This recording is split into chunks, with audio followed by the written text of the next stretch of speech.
I went to go to a professional interpreter, lady who interprets your charts. And I sat down at this booth with her and she said, "What's your birthday?" She looked it up. She opened up all these like witchcraft books and had my birthday. And she's, "Oh, that's why you look this way. Oh, you're this, you're that. Oh, you're this star sign. That's why, oh, your hair is so pretty. It's because you blah, blah." Like everything down to the physical appearance was, "Oh, yes, of course." So I sit down with her and she tells me, "Oh, this is your season for love, for romance. You're dating someone, aren't you?" And I said, "Yes, I just got into a new relationship." This was around May of, I want to say 2017. And she's like, "You're going to break up in September."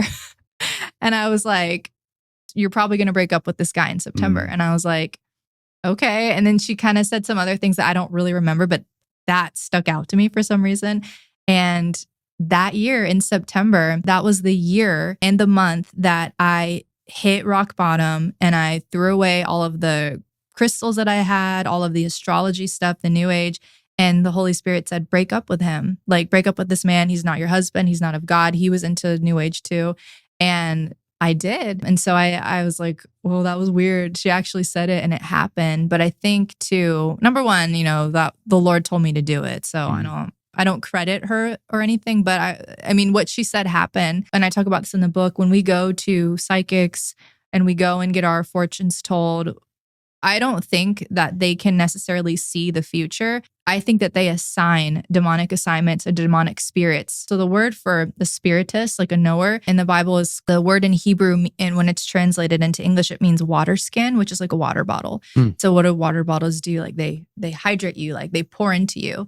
And so through that, it's like, I think that they pour into you those demonic assignments and those spirits. And when you come into agreement with that fortune, you give it permission to take root and play out in your life. It's interesting because the way you share that experience, I mean, some people could say, one, they're like, well, how much of this can be self-fulfilling prophecy where you hear something and you just believe it so deeply that you kind of almost like subconsciously work it into existence. But then you kind of throw a wrench into it and you're like, and God told me to do these things.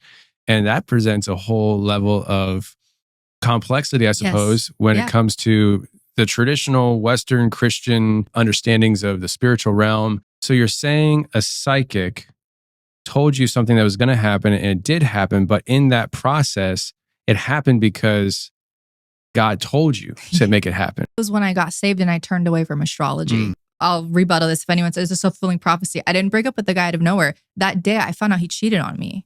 So like, how could I have known that? How could he texted me the wrong girl's name? Oh, shoot. Yeah.